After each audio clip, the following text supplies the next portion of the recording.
Buenas tardes, bienvenidas, bienvenidos, bienvenides al módulo 3 de Caliasa. Soy Claudia Espinosa, magíster en nutrición y doctoranda en salud colectiva por el Instituto de Salud Colectiva de la Universidad Nacional de Lanús. Hoy vamos a comenzar con el recorrido histórico del concepto de salud pública. Vamos a pasar por su etapa de crisis. Vamos a ver distintas miradas desde la salud colectiva para llegar a una propuesta, a mi gusto, esperanzadora. Les voy a compartir entonces pantalla para dar inicio.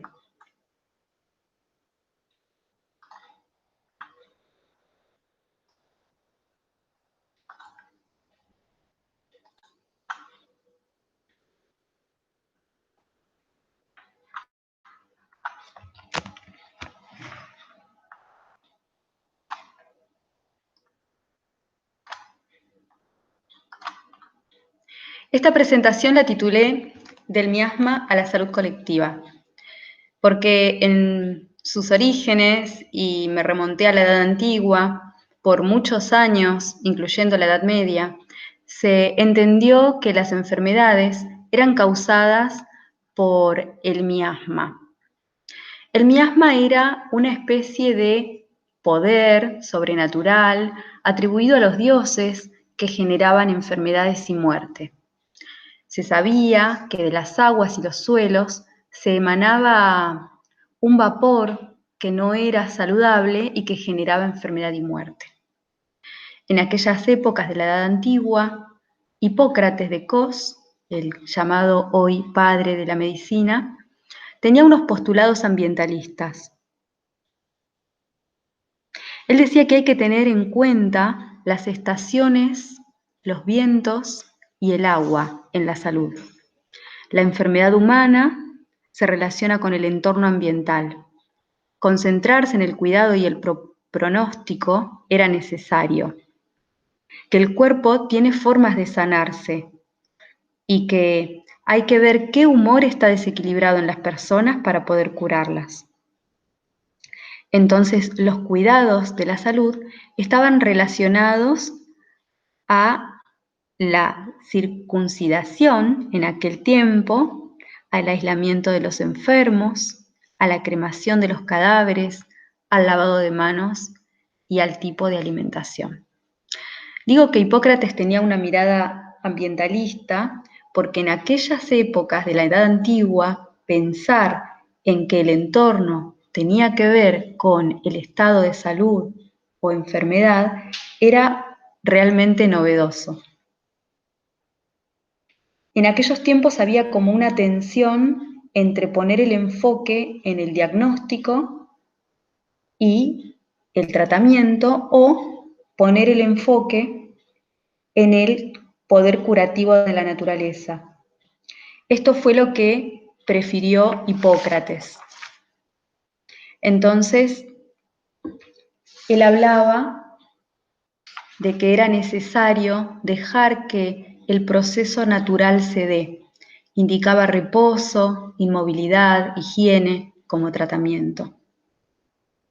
Curaba las heridas con agua, con vino y bálsamos, por ejemplo. Y mencionaba que el ser humano tenía 4 humores: el colérico, el melancólico, el sanguíneo y el flemático. Y que el tratamiento consistía en alimentar de manera de regular esos humores, por ejemplo, con cítricos para cuando el humor flemático estaba exacerbado y eso generaba mucha irritación y mocos en garganta, nariz, oídos, como un ejemplo, ¿no?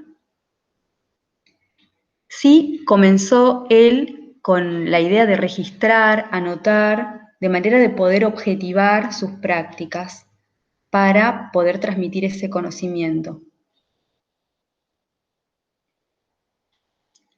Y me hago un salto en el tiempo, porque básicamente el conocimiento hipocrático y la escuela de Hipócrates de Cos se mantuvo todos esos años, y me llego hasta el 1400, desde el siglo XV, 1400, tenemos el concepto de las grandes epidemias. Hay una hegemonía religiosa, un silencio científico, enfermedades se veían como castigos divinos, control epidemiológico con perspectivas empíricas, y Winslow en el siglo XIV adoptó el término contagio durante la peste negra. La peste negra era la enfermedad de los roedores, que en aquellos tiempos no se conocía el germen, bacterias, virus, todavía eso no estaba, pero se sabía que había una relación entre los roedores y la peste negra.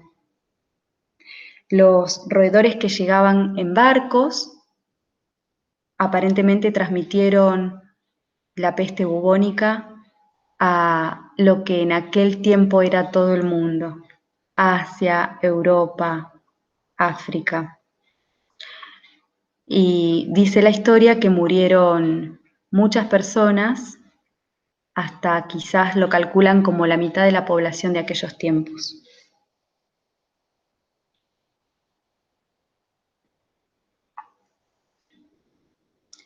En el 1500, comienzo de la Edad Moderna, los feudos se convierten en ciudades. Las primeras medidas públicas son la cuarentena, que se hacían en las casas, pasan a ser atención en hospitales. Se valora la información estadística en el ámbito demográfico como un instrumento necesario del Estado absolutista para la toma de decisiones públicas, económicas, militares y sanitarias. En estos tiempos, el dato, la cantidad de personas y de qué se enfermaban, cuántos nacían, estaba relacionado con el manejo del poder y la toma de decisiones. Aquí tenemos entonces plena etapa de la teoría miasmática de la enfermedad, formulada por Thomas Sydenham en el 1624-1689. Y el miasma es un conjunto de emanaciones fétidas de los suelos y las aguas impuras que eran las causas de las enfermedades. En griego se creía que eran castigo de los dioses y que la única forma de reparar el daño era con la muerte del mal.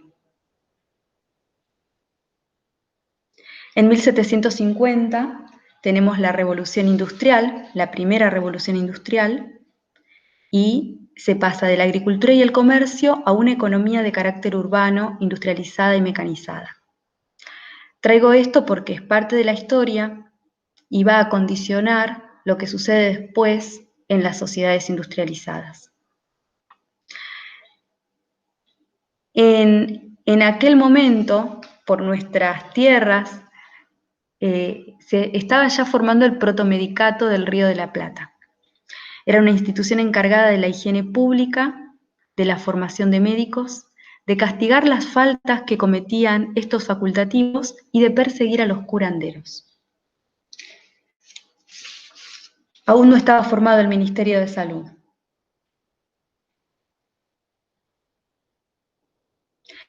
En 1849 empieza a relacionarse algunos acontecimientos con algunas consecuencias. Sucede que en Londres hay una epidemia de cólera, mata a muchas personas y John Slow investiga y por primera vez se puede relacionar un hecho con una situación, un modo de transmisión y un método de control. Aparentemente había cólera en una toma de agua en Inglaterra y esto llevaba a que todas las personas que tomaban de esta agua se enfermaran y murieran. Entonces, este investigador, que es considerado como el padre de la epidemiología, hace referencia a que había un camino en el que se transmitía, estudia 3 bocas de agua y determina que las personas que tomaban de esta canilla, de esta bomba, eran las que enfermaban y morían. Esta investigación tiene relevancia porque sucede antes de que se descubra el microscopio óptico y antes de que se conozca la existencia de los gérmenes. En la segunda revolución industrial, donde ya teníamos fábricas funcionando, mucha migración de personas del campo a las ciudades, con las nuevas tecnologías, la electricidad, el mecanicismo, se ponen estas grandes ciudades que llevan a cambiar rotundamente la forma de vivir, la forma de enfermar y la forma de morir. En 1860, para entender un poco cómo era la asistencia de salud en estos tiempos, la sociedad estaba dividida según sectores. Tenemos los pobres que no trabajaban, que no tenían acceso al trabajo industrial, que eran atendidos casi por beneficencia en un estado de urgencias de salud y de enfermedad. Las personas que trabajaban en las fábricas y que podían pagarse una cuota mínima y se formaban los que eran la sociedad de los socorros mutuos, las que luego fueron las mutuales, lo que hoy serían, por ejemplo, las obras sociales.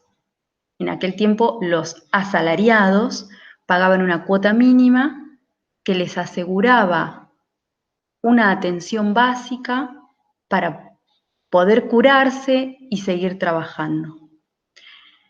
Estas cuotas mínimas no alcanzaban porque las enfermedades que padecían los trabajadores industriales eran mayores que lo que podían cubrir con su cuota mínima. Entonces recibían subsidios de los estados. La Sociedad de los Socorros Mutuos, 1680. Por el 1882, acá tenemos a Koch, que identifica el bacilo que lleva su nombre, que es el agente de la tuberculosis. Se lo considera que inicia la teoría unicausal o de la causalidad biológica. Y acá empieza lo que se dio en llamar el positivismo biológico. Esta idea causalista de que las enfermedades tienen como causa siempre un germen, ya sea una bacteria, un hongo, un parásito, un virus, que si lo combatimos, obtenemos salud y se termina la historia. Bueno, después vamos a ver que no fue tan así, pero aquí es donde empieza entonces el positivismo médico. La salud es concebida como un acto de beneficencia y de caridad cristiana. Los hospitales eran lugares donde la gente se acercaba básicamente a morir.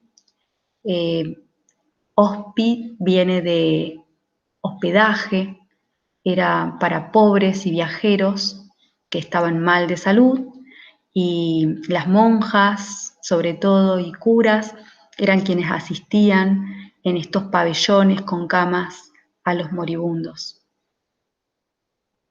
Las personas de clases altas, de sectores más acomodados, tenían al médico que iba al domicilio. Y digo médico y no médico y médica, porque en aquellos tiempos la formación de medicina estaba limitada al género masculino.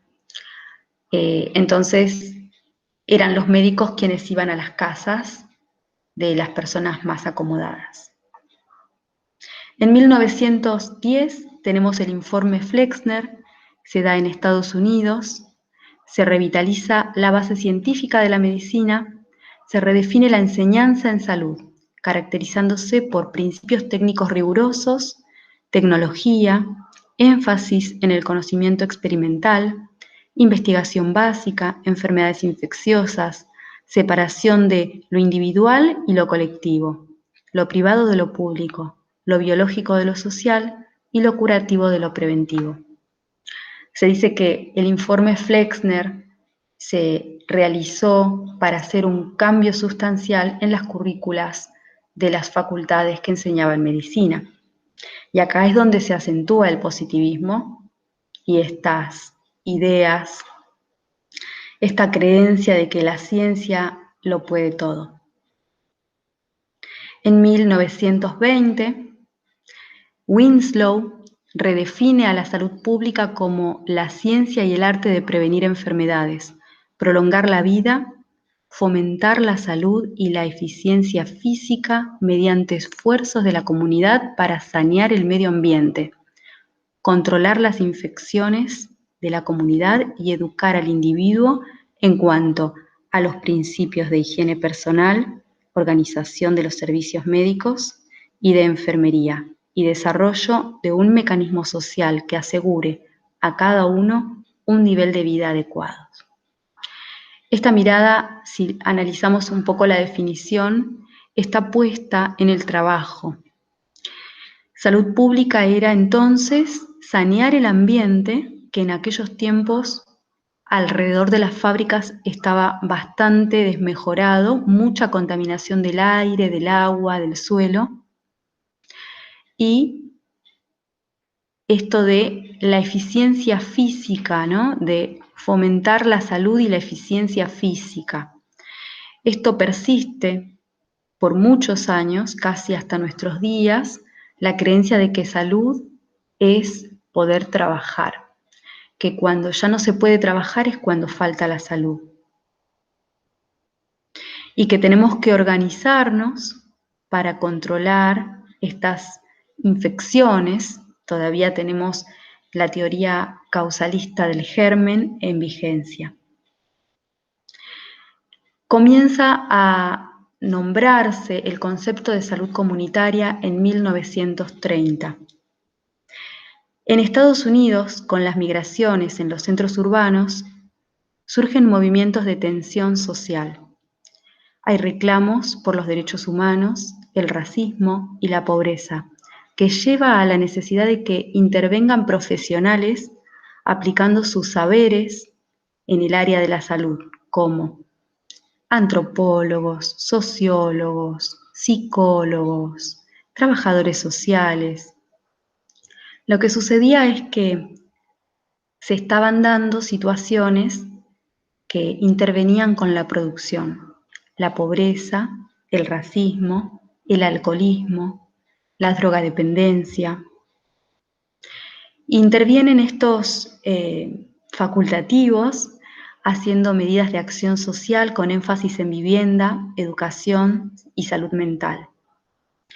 Se crean entonces los primeros centros de salud comunitaria para atender la salud de los más pobres, de los más desamparados.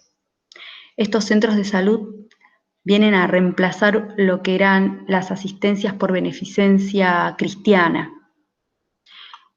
Los médicos privados se oponen a la existencia de estos centros de salud comunitaria porque les hacían competencia.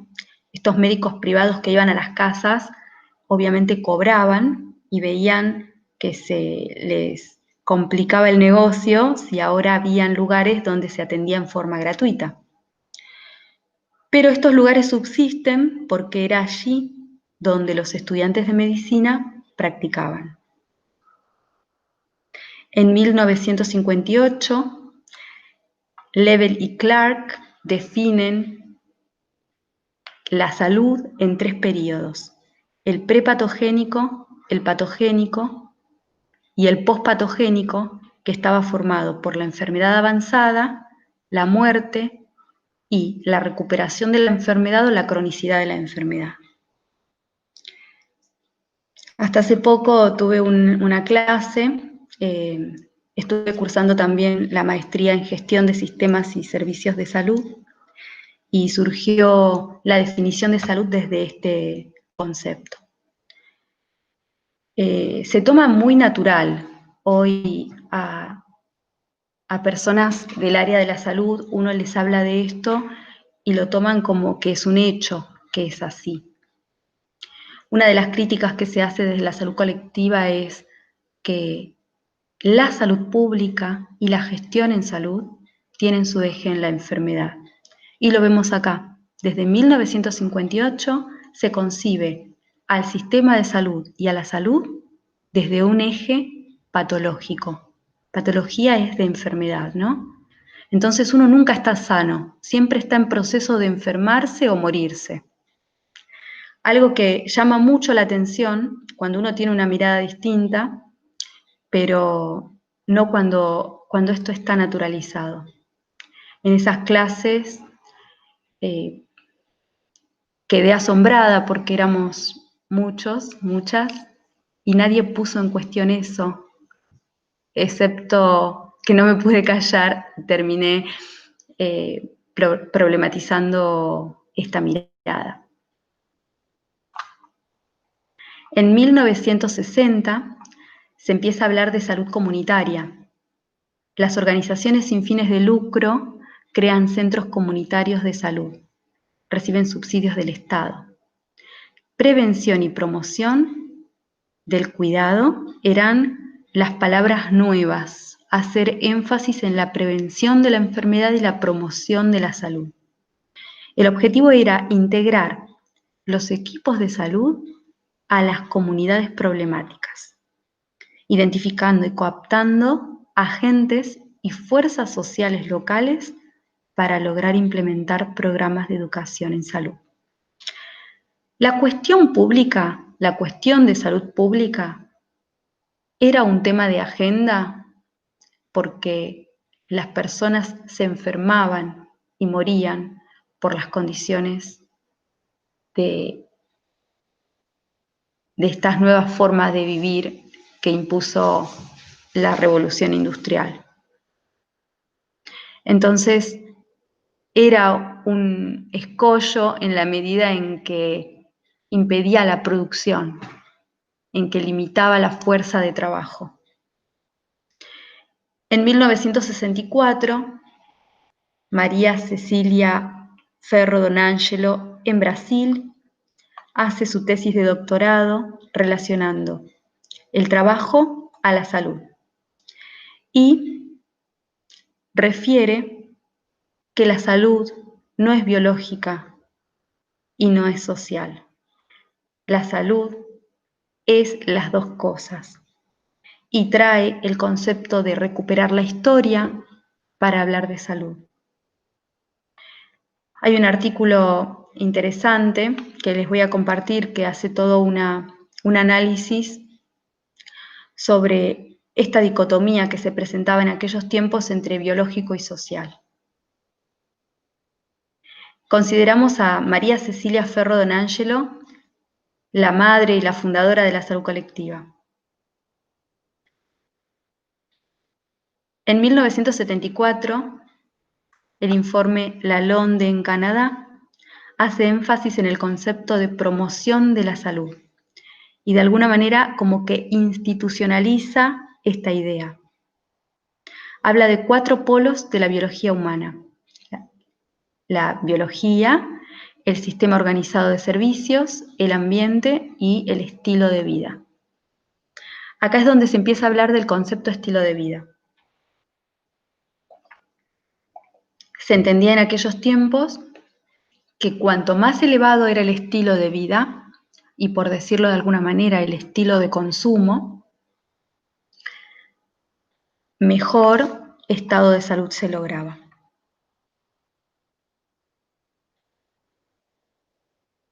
En 1978 se publica la Declaración de Alma-Ata con el lema Salud para todos en el año 2000. Reafirma la salud como un derecho del hombre, bajo la responsabilidad política de los gobiernos. Surge el concepto de atención primaria de la salud y se incorpora el discurso de la salud comunitaria. Acá es donde la salud, el sistema de salud se organiza en niveles, siendo el primer nivel de atención los centros de salud o las salitas, también llamado la puerta de entrada al sistema. La idea de aquellos tiempos era que las personas que tuvieran necesidades de salud básica pudieran resolver sus dolencias en un primer nivel sin ir a los hospitales. Esta estrategia tiene de fondo una cuestión económica. Los costos en salud estaban subiendo y era necesario una estrategia que permitiera una atención de salud o de enfermedad barata. Entonces, este orden en niveles fue funcional y fue adoptado por muchos países, incluyendo los de Latinoamérica y la Argentina. El segundo nivel de atención aumentaba en complejidad, serían los hospitales, y luego hay un tercer nivel de atención que son los hospitales de alta complejidad.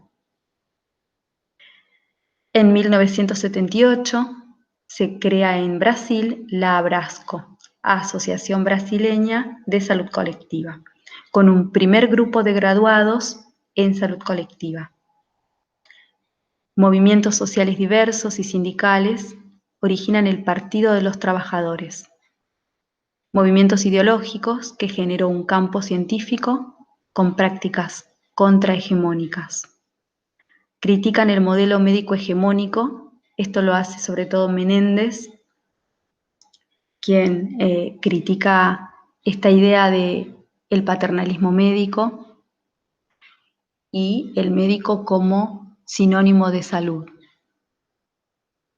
Es una declaración que está buena por ahí retomarla. La mirada de Eduardo Menéndez en aquellos tiempos era algo innovador y trae, por ejemplo, la crítica al sistema farmacológico que se estaba posicionando como sinónimo de salud. En 1980 se exacerba la crisis, a lo que se responde con tecnología aplicada a diagnósticos y tratamientos. Estas tecnologías, devenidas de la revolución industrial, hacen a la salud un sistema caro, poco accesible o inaccesible, que exacerba las desigualdades sociales. El nuevo orden mundial lleva a que en los países con economías capitalistas dependientes se dé una crisis fiscal con estados mínimos. Hay recortes en el gasto público que comprometen a la salud pública. La salud pública no da respuestas a problemas sociales complejos, como la pobreza, las adicciones, el alcoholismo, las migraciones, la obesidad, entre tantas otras. En 1986 se institucionaliza el modelo canadiense de promoción de la salud como respuesta a las demandas de cambios en la salud pública. Estados Unidos lanza programas apuntados a la modificación de los estilos de vida. Entonces, consejos como evitar el sedentarismo, el consumo excesivo de calorías, el hábito tabáquico, se hacen como más presentes y a esto se le llama promoción de la salud.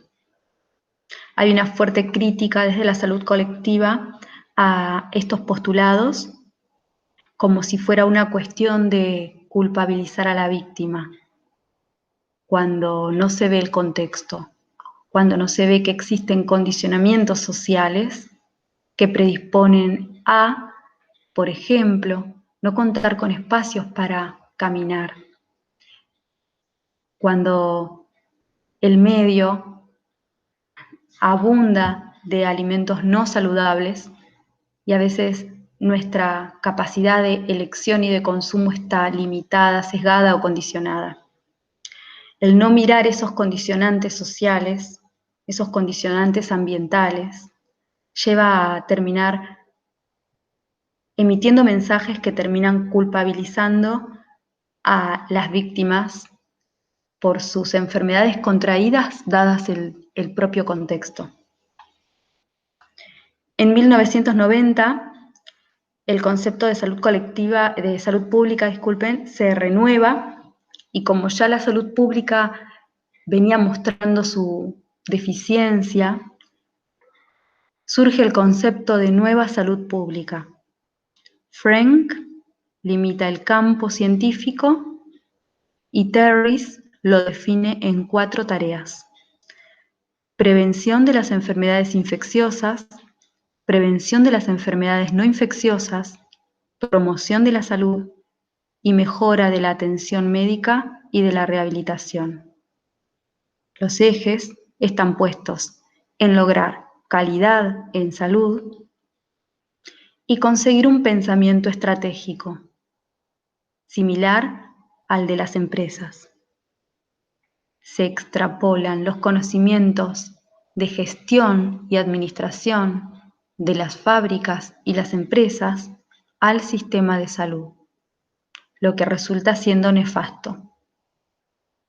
En 1992, por aquí, por Argentina, Mario Testa critica el movimiento de la nueva salud pública, refiriendo que la salud es un campo de fuerzas. Aquí parafrasea a Pierre Bourdieu, quien habla de campos, de la teoría de los campos, y dice que es una práctica social y la salud tiene que ser una construcción histórica, vista así. Para avanzar en salud hay que trabajar en la constitución de sujetos libres. Mario Testa es un pensador sanitarista, aún está vivo, suele dar clases en el Instituto de Salud Colectiva de la Universidad de Lanús y tiene un libro muy interesante que me parece como de lectura necesaria, se llama Pensar en Salud. En 1998 se ve la necesidad de introducir reformas sectoriales impulsadas por la OMS y la OPS en Latinoamérica para ajustar el sistema de salud a las necesidades de la economía mundial. Plena época neoliberal, surge lo que se llamaban las FESP, Funciones Esenciales de Salud Pública. Resultó ser que las demandas por atención de enfermedades eran cada vez más caras, los tratamientos y diagnósticos eran cada vez más complejos, los problemas complejos en salud se acrecentaban, la salud pública no daba respuesta, entonces se consensúa como un paquete básico para asegurar la salud. Ese paquete básico es discutido por la ya conformada Abrasco, quien se separa ideológicamente de este movimiento de nueva salud pública, y este movimiento no solamente se centra en delimitar cuál es esa canasta básica de salud, sino que avanza para justificarse en su existencia y en su necesidad de estar en el concepto de evaluación de los programas y monitoreo permanente. Entonces se acentúan, por ejemplo, los registros en salud. Búsqueda de la excelencia, programas de calidad, mejora continua, alianzas público-privadas que no vienen más que a dar cuenta de la ineficiencia de la gestión hasta el momento del sistema público de salud, cuando se la entiende como que no es redituable, cuando se entiende que la salud es un gasto y se habla del gasto en salud. La salud, entonces, tiene que ser sobrellevada con alianzas con el sector privado, y este sector privado no es el sector privado en salud solamente, sino muchas empresas con sus propios intereses, marcando las agendas de salud del sistema público. ¿A qué le ponen la plata las empresas? ¿Qué pretenden que investiguen? ¿Qué programas financian? De esa manera, de alguna manera, guían y sesgan los temas a resolver, a tratar y a investigar en salud. Surge la medicina basada en la evidencia como una forma efectiva, y efectiva me refiero a costo-beneficio, para que un médico o médica aprenda el arte y sea bueno o buena en un diagnóstico y tratamiento, se necesitan muchos años, no solamente los años de formación académica, sino años posteriores de práctica. Toda esa inversión en tiempo tenía que ser acortada de alguna manera porque los tiempos apremian en un sistema capitalista.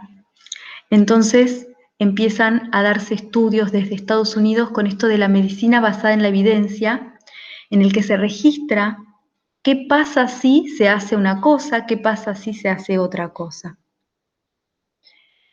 Y surgen con fuerza de justificación científica la medicina basada en la evidencia. Porcentajes, probabilidades de. Esto no es científico, no es más que empirismo. Se da una supravaloración de la autonomía de los pacientes, también esto baja desde la OMS.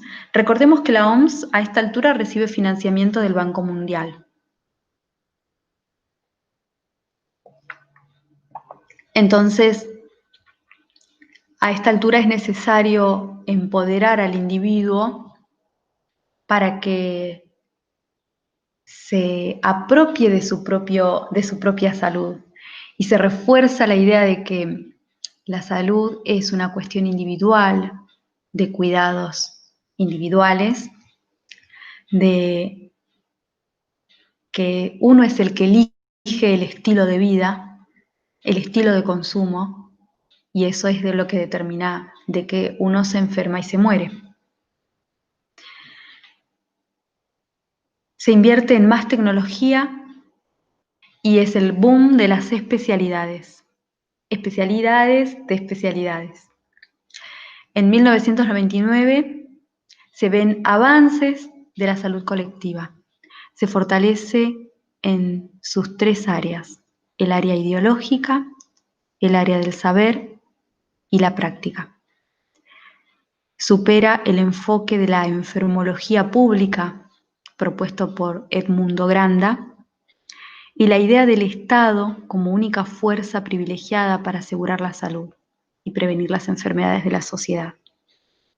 La salud colectiva se nutre de todos los saberes, considerando al saber científico solo una forma más de saber. Para abordar entonces lo que se dio en llamar el proceso salud-enfermedad-cuidado, es necesario co-construir diversos actores sociales, y el Estado es un actor más. En 2002, la salud colectiva dice: anda siempre reiniciando. Y acá lo tenemos a Jaime Braille, quien tuve el gusto de conocer. No somos los mismos, pero somos iguales. Nuestra praxis han experimentado cambios y acumulaciones decisivas, enriqueciendo nuestras propuestas. Nuestras ideas han crecido en amplitud y extensión, pero somos iguales porque seguimos siendo humanistas, forjando identidad, creando utopías emancipadoras. Y se fortalece la salud colectiva.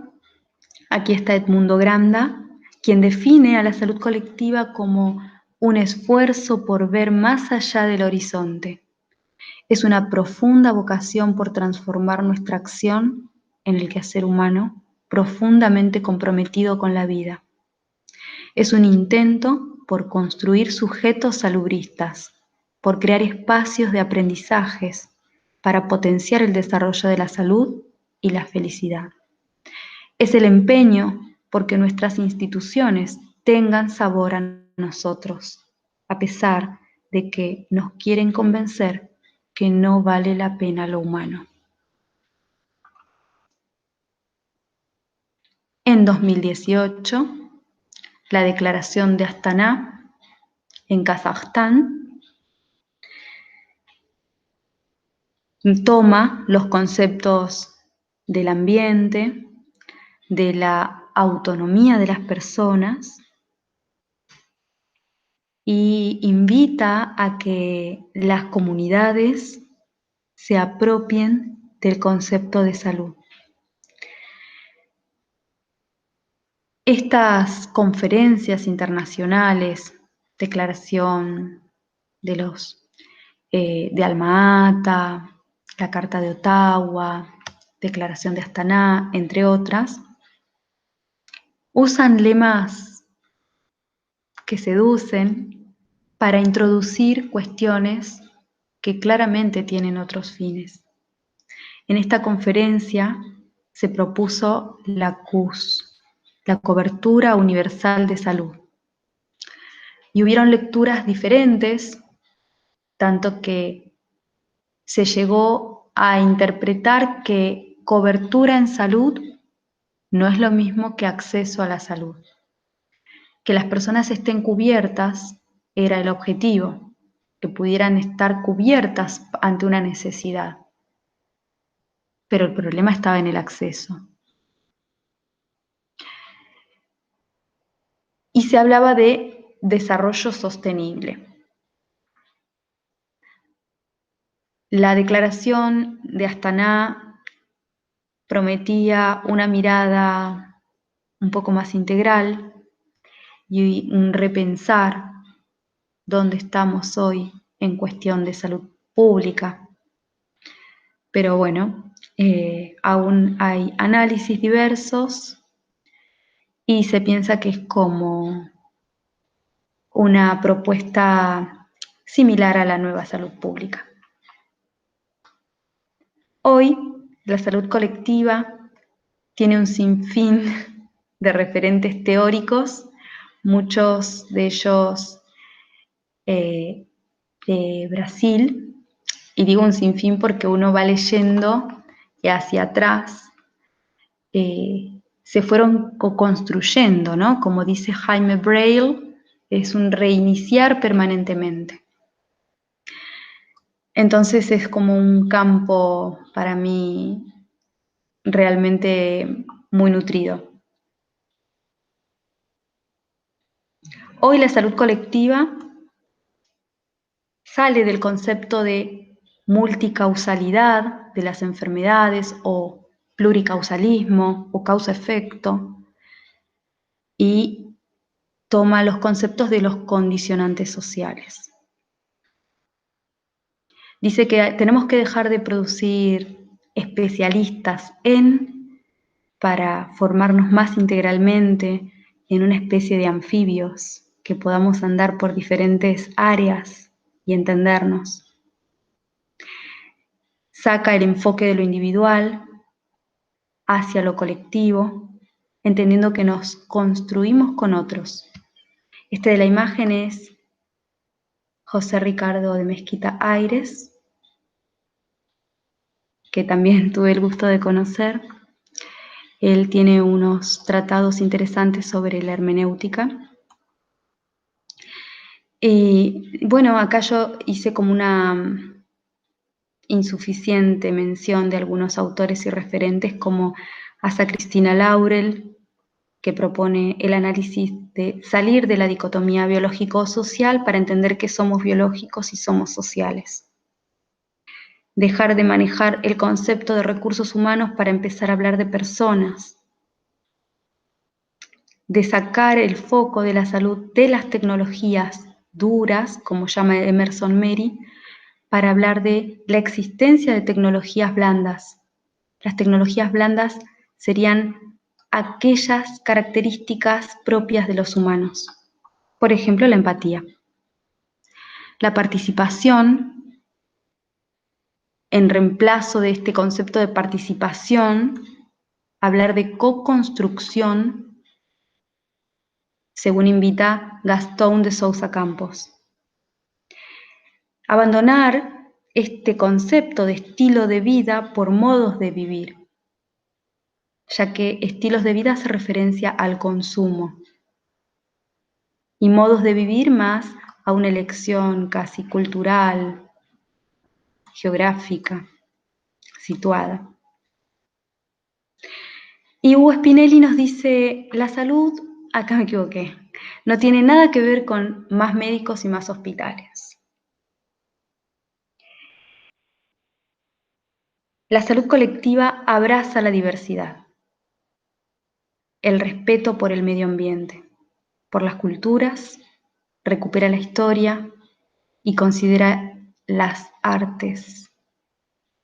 Hoy nos presenta desafíos, redefinir el objeto de estudio llamado salud, trabajar desde la complejidad, la borrosidad, el caos y la incertidumbre, practicar la dialéctica, formar anfibios, impulsar investigaciones comprometidas con la vida, resolver tensiones público-privadas, libertades individuales versus responsabilidades colectivas y superar falsas dicotomías como la que está tan en auge en estos tiempos, economía versus salud. Con esto pretendí hacer un recorrido no muy acabado, pero quizás necesario para pensar el concepto de salud desde un contexto más histórico, más contextualizado. Les invito ahora a un espacio de intercambio y de debate respecto a cómo percibimos la salud pública, la salud, la enfermedad, o alguna reflexión para seguir co-construyéndonos.